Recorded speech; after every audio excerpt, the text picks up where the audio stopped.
Hello friend, कैसे हैं आप सब। उम्मीद है कि आप सब अच्छे हैं, आप लोगों की तैयारी अच्छी चलेगी। ठीक है दोस्तों, आज हम यूटेरिया का सेट नंबर 9 आप लोगों के साथ डिस्कस करेंगे और इसमें आप लोगों के साथ हम 10 मैथ सॉल्व करेंगे और 10 आपका रीजनिंग। ठीक है, चलिए तो बिना टाइम वेस्ट करते हुए सीधा हम क्वेश्चन की तरफ आते हैं। और जो फ्रेंड चैनल पर पहली बार विजिट कर रहे हैं तो चैनल को सब्सक्राइब कर लीजिएगा और साथ में बेल आइकन को प्रेस करना नहीं भूलिएगा। ठीक है, चलिए तो स्टार्ट करते हैं हम लोग क्वेश्चन नंबर फर्स्ट। चलिए क्वेश्चन नंबर यहाँ पर आपका 101 कहता है, देखिए नल P एक टंकी को 8 घंटे में भर सकता है, तो बस सीधा लिखिए आप P 8 घंटे में भर सकता है इस तरह से। ठीक है, नल Q भरी हुई टंकी को 12 घंटा में खाली कर सकता है। Q जो है उसे 12 घंटा में खाली कर सकता है, इसको भी लिख लिया हमने। उसके बाद फिर क्या कहता है, यदि P और Q दोनों नलों को एक साथ खोला जाता है तो खाली टंकी कितने समय में भर जाएगा। तो देखिए सबसे पहले आपको एलसीएम आना चाहिए डायरेक्ट। तो देखिए यहाँ पर 8 और 12 कैल्शियम निकालिए तो कितना आएगा, 24 आएगा। कितना आएगा आपका, 24 आएगा। अब क्या करें, इसका एफिशिएंसी निकालेंगे, मतलब ये निकालेंगे कि P जो है 1 मिनट में कितना काम करता है। इससे हम डिवाइड करेंगे तो 8 से कितना बार में जाएगा, 3 बार में जाएगा। 12 से इसको डिवाइड होगा, ठीक है ना, याद है यहाँ पर 2 होगा। तो यहाँ पर देखिए अब ये 2 है, ये 3 है, यहाँ पर कर एक भर रहा दूसरा खाली कर, जब भी इस तरह करेगा एक भर रहा दूसरा खाली, तो यहाँ पर डिफरेंस करेंगे तो 3 में से 1 गया, 3 में से 2 गया, आपका 1 आया। अब क्या करेंगे, इस 1 से इस 24 में क्या करें, भाग करें तो राइट आंसर पर कितना बनेगा, 24 ही रहे। क्यों, क्योंकि 1 में 24 से में भाग करें तो राइट आंसर में क्या होगा, 24 रहेगा। इसलिए आंसर आपका हो गया, आपका ए इज द करेक्ट आंसर हो गया। ठीक है, चलिए क्वेश्चन में यहाँ पर 102 कहता है कि राम की वर्तमान आयु उसके पुत्र की वर्तमान आयु की कितना 3 गुनी है। तो हम उसके पुत्र को मान लेते, मान लिया पुत्र को ए से इंडिकेट किया तो इसके वर्तमान आयु कितना हमने मान लिया, एक्स मान लिया। राम का आयु कितना हो जाएगा, राम को आर से इंडिकेट करते, देखिए 3 गुना कहता है तो कितना हो जाएगा, यहाँ पर 3x हो जाएगा। फिर आगे कहता है कि उसके पिता की आयु का 2/5 है, मतलब राम की आयु जो है उसके पिता की आयु का 2/5 है। मतलब फिर अगेन हम ऐसे लिखते हैं 3x। अब फादर का, तो फादर के लिए यहाँ पर f लिख देंगे, यहाँ पर 2/5 कर, यहाँ से हम फादर का एज निकाल लेते हैं। तो फादर का एज निकालिएगा तो यहाँ पर क्या हो जाएगा, 15x/2 आएगा। तो हम ऐसा करते हैं, इस 2 को हटाने के लिए क्या करते हैं, देखिए यहाँ 15/2 आया ना, ऊपर कर दे रहा हूँ। तो यहाँ भी 2 से मल्टीप्लाई, सब में 2 से मल्टीप्लाई किया हमने। 2 से मल्टीप्लाई इसलिए किया कि इस फ्रैक्शन को हटाना चाह रहे हैं। तो यहाँ भी मल्टीप्लाई कर दिया तो कितना हो गया आपका, ये 2x हो गया, ये आपका हो गया 6x हो गया, ये कितना हो गया आपका 2 से 2 कट गया, ये 15x हो गया। सब कैसे निकल गया। अब आगे देखिए क्या कहता है, तीनों का औसत दे रखा है कितना, 46 दे रखा है। तो पूछ क्या रहा है, राम की वर्तमान आयु और उसके पिता की वर्तमान आयु का अंतर बताना। तो तीनों का हम औसत निकालने, औसत निकालने के तीनों को जोड़कर 3 से भाग किया, तीनों को जोड़ दीजिए तो कितना आएगा, 2 और 8, 2 6 कितना होगा, 8 होगा, 8 और 15 कितना होगा, 23, कितना होगा 23। और 3 को तो 3 से क्या करें, इसमें भाग करेंगे। अब आपका दे रखा है यहाँ पर औसत कितना, 46 बराबर हो जाएगा। तो यहाँ देखिए 23 दूना कितना होता है 46, तो यहाँ से x का जो मान आएगा आपका 6 आएगा। कितना आएगा, 6 आएगा। ठीक है, आपसे पूछा क्या है, राम के वर्तमान है उसके पिता के वर्तमान आयु का अंतर बताना था। राम का कितना हो गया 6, आप फादर कितना 15x, तो 15 में से 6 गया, कितना बचा 9, 9x आया। क्या आया, 9x आया। अब यहाँ पर x का वैल्यू रख दीजिए, आपका कितना आया 6। तो राइट आंसर कितना हो गया आपका 54, आपका डिफरेंस आ गया। तो देखिए ऑप्शन में किस में है, तो राइट आंसर आपका ए हो गया। ठीक है, चलिए क्वेश्चन नंबर यहाँ पर 3 कहता है, एक प्राकृतिक संख्या को 18 से गुना किया गया तथा दूसरी प्राकृतिक संख्या को 21 से गुना किया गया। ठीक है, उनके गुणनफलों को जोड़ दिया गया। देखिए मान लिया पहली संख्या x मानते तो x में 18 से गुना करें, कितना हो जाएगा आपका 18x हो जाएगा। उसके बाद दूसरी संख्या को हम y मानते हैं, y में 21 से गुना कर देते कितना हो जाएगा, 21y हो गया। प्लस क्यों किया, उसके बाद कहता है कि गुना किया गया और उनके गुणनफलों को, दोनों को हम क्या कर दिया, जोड़ दिया गया। ठीक है ना। उसके बाद फिर कहता है तो निम्न में कौन सा संख्याओं का योग हो सकता है। सबसे पहले हम क्या करें, यहाँ पर कॉमन निकालिए। तो कॉमन क्या निकलेगा, यहाँ पर 3 आपको दोनों में से निकलेगा। तो यहाँ पर हो जाएगा आपका 6x और यहाँ पर हो जाएगा आपका 7y। बस यहाँ पर कहानी अब खत्म होगा। देखिए तो अब देखिए कि यहाँ पर इस संख्या का योग कौन हो सकता है। तो यहाँ पर देखिए क्या आया, 3 आया। तो जो 3 से डिवाइड होगा वही आपका आंसर होगा। तब 3 का रूल्स आपको पता है ना, सबको नंबर को ऐड करेंगे। देखिए 2 और 7 9, पहले ही ऑप्शन देख रहा है ना, साथ देख लीजिए। 2 अच्छे 2 8 कितना होता है, 10 होता है, 3 से नहीं कटेगा। 2 2 4 होता है, भी 3 से नहीं कटेगा। 2 अच्छे कितना 8 होता है, भी 3 से। राइट आंसर क्या हो गया आपका, ए हो गया। ठीक है, तो बस ऐसे ही देखना है। ठीक है, चलिए क्वेश्चन नंबर यहाँ पर 104 का था देश के लिए राष्ट्रपति और रीजनिंग यहाँ पर दे रखा है, देश के लिए राष्ट्रपति होता है, राष्ट्र के लिए क्या होता है, राष्ट्रपाल होगा। बस देखते हैं इसका आंसर हो जाएगा। ठीक है, चलिए किसी धनराशि पर एक निश्चित दर से 2 वर्ष का साधारण ब्याज इतना रुपया और चक्रवृद्धि ब्याज इतना रुपया है, तो ब्याज की दर ज्ञात करना, ब्याज की दर ज्ञात करना। ठीक है, देखिए इसका एक फार्मूला होता है। ठीक है, क्या होता है, C I minus S I equal to क्या होता है, एस आई आर बाई होता है 200। ठीक है, तो अब देखिए सी आई कितना दे रखा है 129 और एस आई कितना दे रखा है 120, दोनों का डिफरेंस कितना होगा, यहाँ पर 9 लिखेंगे। फिर यहाँ पर एस आई लिखा हुआ है, एस आई कितना हो जाएगा 120 हो जाएगा, तो यहाँ पे 120 लिखेंगे। आपसे दर पूछा है ना, तो आर यहाँ पर लिखा जाएगा। ये 2 वर्ष के लिए रूल है। ठीक है, याद रखिए 2 वर्ष के लिए। तो अब 0 से 0 आपको काट गया। ठीक है, इसको काटिए आप 4 से 5 बार में जाएगा, ये 4 से कितना बार में जाएगा, 3 बार में जाएगा। ठीक है, अब 3 से इसको काट दिया आप 3 बार में, तो यहाँ से देखिए आर का वैल्यू कितना आ गया आपका 15 आ गया। तो इस तरह से याद रखिएगा आप, है ना। यानी यहाँ पर देखिए आपको इसका फार्मूला लिख दे रहा हूँ नीचे, यानी C I minus S I equal to क्या होता है, S I into R upon क्या होता है 200 होता है। अब एक अगर मूलधन निकालना हो तो मूलधन निकालने के लिए क्या होता है, उसमें भी ऐसे होता है डिफरेंस, या ये लिख सकते हैं आप, ऐसे भी लिख सकते हैं सी I minus S I into होता है पी, ये पी है, और यहाँ पर आर बाई क्या हो जाएगा आपका 100 हो जाएगा, यहाँ पर आपका ऐसे हो जाएगा। ये कब यूज़ करें, जब मूलधन आपको निकालना होगा तब। और यहाँ पर आपका रेट निकालना होता है ये फार्मूला, और मूलधन निकालना होता है ये फार्मूला आप लिख सकते हैं। ठीक है, चलिए क्वेश्चन नंबर यहाँ पर 106 कहता है, वह छोटी से छोटी संख्या जो 3 अंकों की सबसे बड़ी संख्या को पूर्ण वर्ग बनाने के लिए जोड़ा जाना चाहिए, तो वह संख्या आपको बताएं। देखिए सबसे पहले आपको पता होना चाहिए 3 अंकों की बड़ी संख्या कितना होता है, इतना होता है। ठीक है, तो इसके आसपास का स्क्वायर देखिए, अगर हम बात करूं 30 का स्क्वायर कितना होता है, तो कितना होता है 900 होता है। उसके बाद 31 का देखिए सब प्रैक्टिस है तब आप कर सकते हैं, इसका हो जाएगा आपका 961 हो जाएगा। उसके बाद 32 की अगर हम बात करें तो ये हो जाएगा आपका 1024। मतलब ठीक 3 अंकों की बड़ी संख्या से जस्ट ये बड़ा है, दिख रहा है ना, जस्ट ये बड़ा है। ठीक है ना, आपसे पूछ क्या रहा है कि सबसे बड़ी संख्या जो होता है 3 अंकों का उसमें कौन से अंक को जोड़ेंगे, तो देखिए आपका जस्ट इससे बड़ा ठीक ये है, तो हम क्या करें इसमें माइनस करेंगे।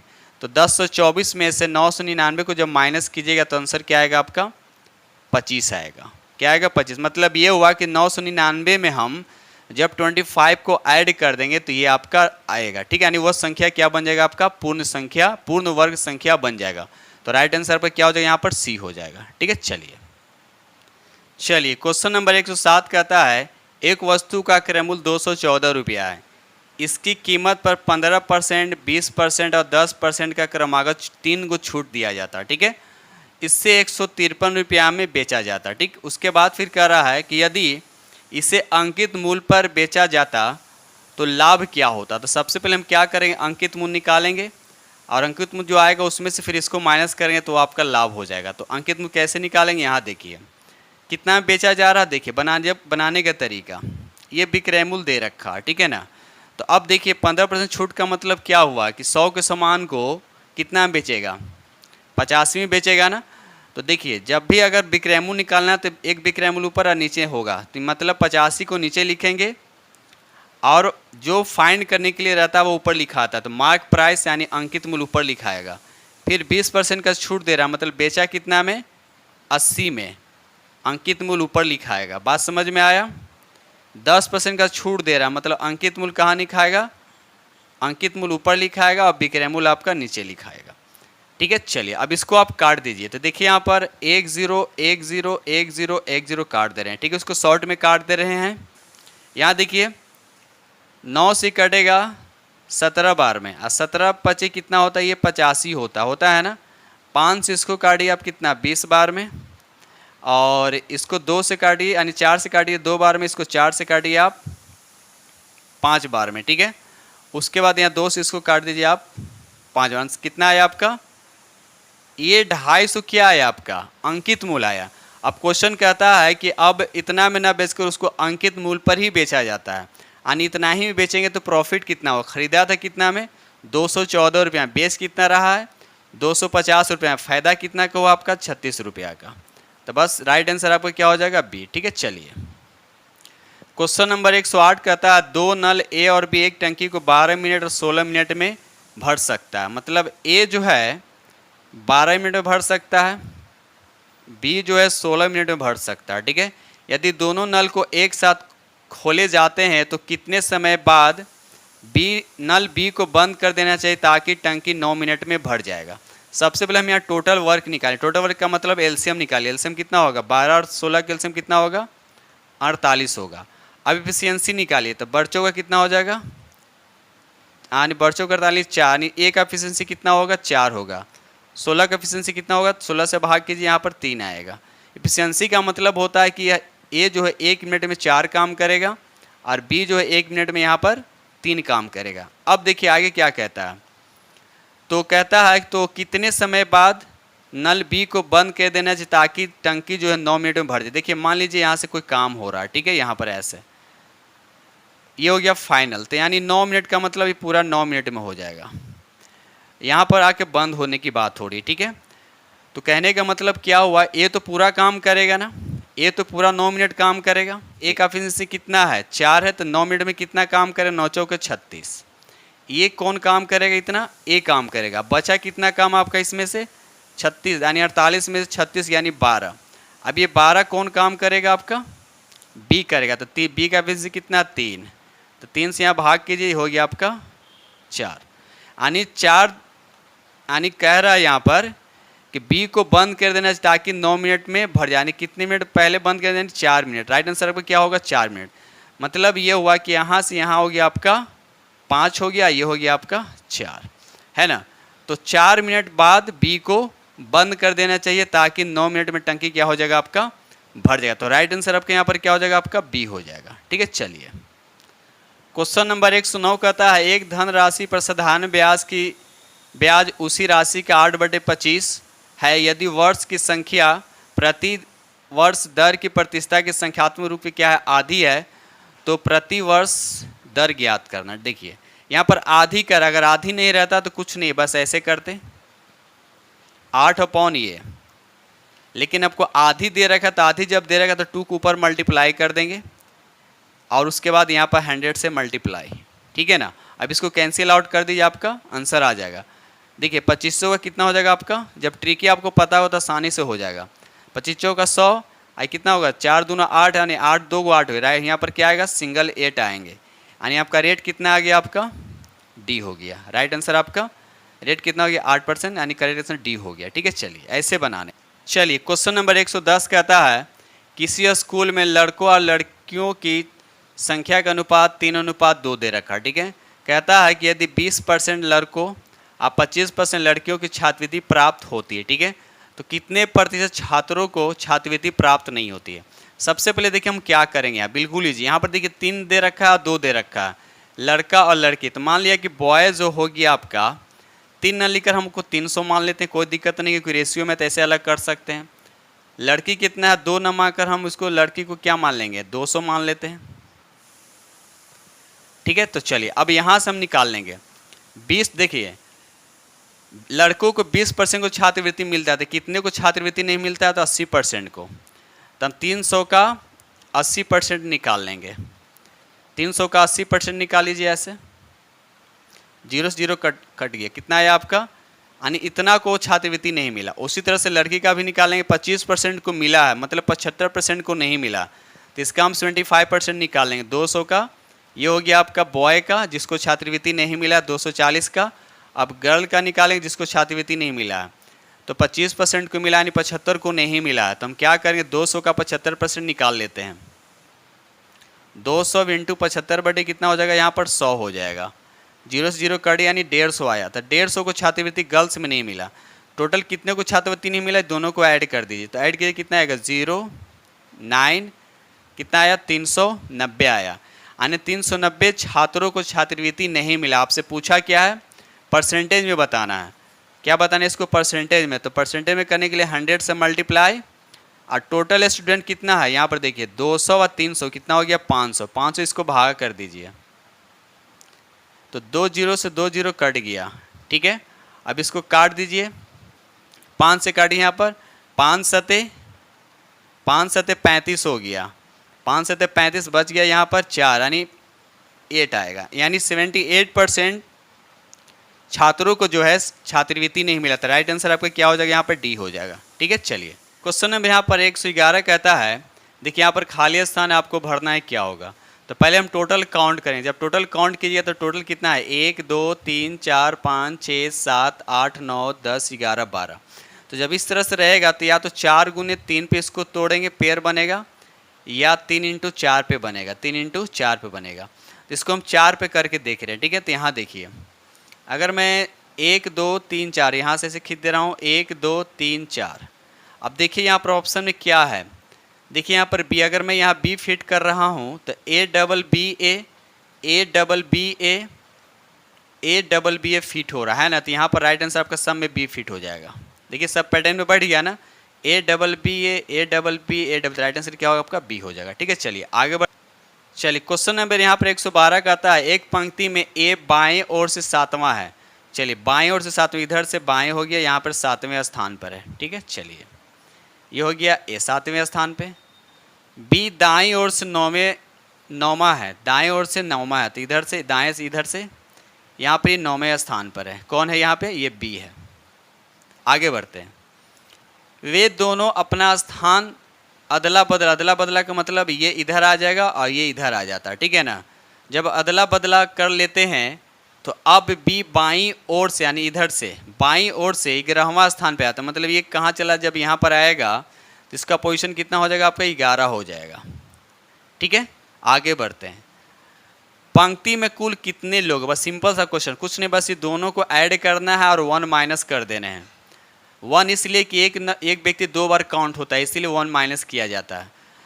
तो 9 और 11 कितना हो गया? 20। अब 20 में से 1 माइनस कर दिया यानी 19 आपका राइट आंसर हो गया। राइट आंसर आपका डी। ठीक है, चलिए यहाँ पर देखिए इस क्वेश्चन में थोड़ा सा डाउट है। देखिए यहाँ उत्तक, अंग, कोशिका, परमाणु और अणु लिखा हुआ है। ठीक है, तो यहाँ पर ऐसे राइट आंसर आपका दे रखा है 13 का राइट आंसर आपका ए दे रखा है। देखिए अंग है तो अंग तो लास्ट में, क्योंकि उत्तक के बाद अंग बनता है, तो 1 के बाद 2 हो सकता है, तो 1 के बाद 2 यानी लास्ट में 1 2, तो यानी 1 2 तो ठीक है, यहाँ भी है। इसको थोड़ा सा देख लीजिएगा यहाँ पे। ठीक है, यहाँ परमाणु और अणु, इससे आंसर आपका ए दे रखा है। ठीक है, चलिए आगे बढ़ते हैं हम लोग। क्वेश्चन 114 कहता है, वह वेन आरेख चुने जो निम्न वर्गों के बीच के संबंध का सबसे अच्छा निरूपण करता है। देखिए संचार और टेलीफोन और पत्र लिखा हुआ है।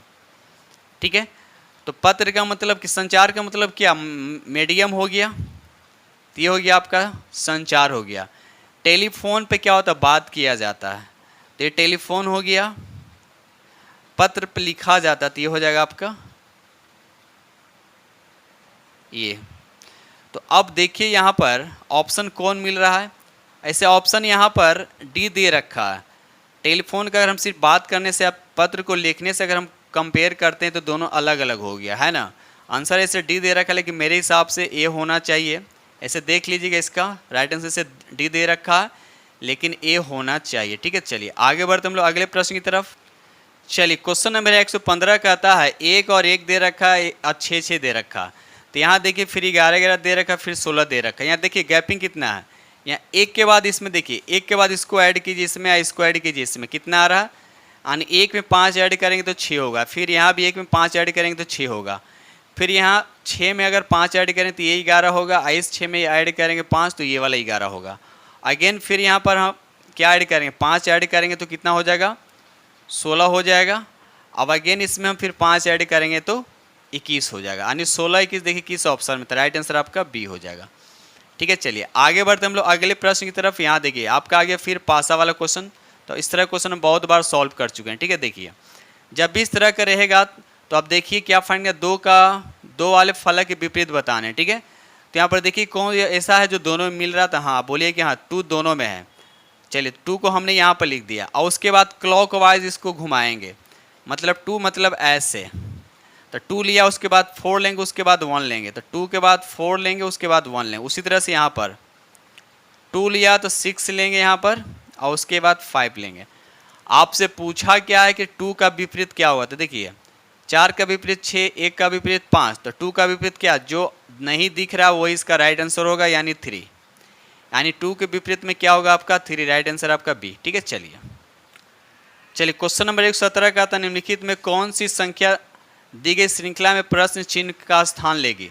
अब यहाँ पर देखिए थोड़ा सा, 19 दूना कितना होता 38, 35 में 4 से मल्टीप्लाई कीजिएगा तो 140, तो अगेन इसमें कितना होगा 6 से मल्टीप्लाई होगा, क्या होगा, यानी 135 में जब 6 से मल्टीप्लाई कीजिएगा तो आपका आएगा 810 आएगा। राइट आंसर कितना हो जाएगा आपका सी हो जाएगा। ठीक है, चलिए आगे बढ़ते हम लोग अगले प्रश्न की तरफ। देखिए क्वेश्चन नंबर 18 कहता है 118, अग्नि का संबंध धुआं से है, तो इसमें और कौन होता है, बस सिंपल सा आंसर है इसका। राइट आंसर क्या होगा, बादल का संबंध क्या हो जाएगा वर्षा से, यानी अग्नि से धुआं मिलता है, अग्नि लिखा हुआ है, अग्नि से क्या मिलता है धुआं मिलता है, आगे अग्नि से धुआं मिलता है तो बादल से क्या मिलेगा वर्षा मिले, तो राइट आंसर आपका बी होगा। बढ़ते हम लोग अगले प्रश्न की तरफ। चलिए याद देखिए आप 119 देखिए, सिस्टम को इस तरह से लिखा हुआ है, फादर को इस तरह से लिखा हुआ है ना, तो उसी तरह से बताना है कि फिंगर का क्या होगा। तब देखिए इसका रिलेशन पहले चेक करेंगे। यहाँ देखिए एस वाई, तो यहाँ पर वाई एस पहले कर दिया है, उसी तरह से आई एफ क्या होगा पहले होगा, तो देखिए आई एफ सब में पहले दे रखा है, तो पैसे तो पता नहीं चले। चलिए आगे ई वाला लेटर चेक कीजिए, यहाँ एस लिखा है, उसके बाद यहाँ पर एच लिखा हुआ, तो आपको पता होना चाहिए कि एस का अपोजिट क्या होता है, एच होता है। अपोजिट किसको बोलते हैं, जैसे एस का कितना होता है, एस का 19 होता है ना, और एस का कितना होता है 8 होता है, कितना होता है 8, दोनों का सम कितना, यानी 2 लेटर का सम अगर 27 आता है तो वो दोनों एक दूसरे का क्या होता है अपोजिट होता है, याद रखिएगा। चलिए तो एस का अपोजिट यहाँ एच हो गया, उसी तरह से यहाँ तीसरा नंबर टी है, टी का अपोजिट क्या होता है, टी का कितना होता है 20 होता है, और यहाँ पर क्या लिखा हुआ जी, जी का कितना होता है 7 होता है, दोनों को ऐड कीजिए कितना आएगा 27, तो एक दूसरे का क्या हो अपोजिट होता है। तो उसी तरह से एन का अपोजिट क्या होगा, तो एन का कितना होता है आपका, थोड़ा सा विस्तार से बता, एन का 14 होता है, तो क्या होगा इसमें 13 जुटेगा, यानी एम होना चाहिए। तो जब यहाँ एन है तो तीसरा स्थान पे एम होना चाहिए, तो बस यहाँ पर देखिए तीसरा स्थान पे यहाँ पे एम एक ही ऑप्शन में दे रखा है, तो बस आगे सॉल्व करने की ज़रूरत नहीं है, बस यहीं पे आपका आंसर हो गया फिनिश। ठीक है, चलिए आगे बढ़ते, ये रहा आपका लास्ट क्वेश्चन। चलिए क्वेश्चन नंबर यहाँ पर 120 कहता है कुछ सिलेक्शन जॉब है, कुछ का बात है, तो कुछ का मतलब थोड़ा थोड़ा मीट करेगा, सिलेक्शन तो इसको ये हो गया सिलेक्शन, आई हो गया आपका जॉब, कुछ सिलेक्शन जॉब है, क्लियर हो गया जॉब है। आगे कुछ परिणाम रिजल्ट है, कोई दोनों का रिलेशन नहीं है, दोनों अलग अलग लिखा आएगा। परीक्षा यानी एग्जाम हो गया, और परिणाम मतलब भी रिजल्ट हो गया, क्योंकि दोनों का रिलेशन नहीं दे रखा। फिर कहता है कोई परिणाम सिलेक्शन नहीं है, ये परिणाम जो रिजल्ट हुआ इससे कोई सिलेक्शन नहीं है, ये कह रहा है। अब निष्कर्ष चेक करते हैं, निष्कर्ष क्या कहता है, कुछ परीक्षा सिलेक्शन, कुछ परीक्षा सिलेक्शन नहीं है, परीक्षा कहाँ यहाँ पर है और सिलेक्शन की बात है, तो ये तो पॉसिबिलिटी हो भी सकता है न भी हो सकता है। ठीक है, उसके बाद दूसरा क्या कहता है, सभी सिलेक्शन परीक्षा हो सकता है, सभी सिलेक्शन, सिलेक्शन यहाँ पर है, सिलेक्शन यहाँ पर परीक्षा, क्या सभी सिलेक्शन परीक्षा हो सकता है, कोई रिलेशन ही नहीं है, तो ये भी नहीं हो सकता। तो यहाँ पर देखा जाए तो आपका आंसर पहला भी नहीं होगा, दूसरा भी नहीं होगा, और डी पे तेरा राइट आंसर पर क्या जाएगा सी पे जाएगा। ठीक है दोस्त, तो इस तरह से क्वेश्चन को सॉल्व करने हैं। ठीक है, तो इसी के साथ में वीडियो करते हैं समाप्त, और जो फ्रेंड चैनल पहली बार विजिट कर रहे हैं तो चैनल को सब्सक्राइब कर लीजिएगा और साथ में बेल आइकन को प्रेस करना नहीं भूलिएगा। ठीक है, तो इसी के साथ वीडियो करते हैं समाप्त।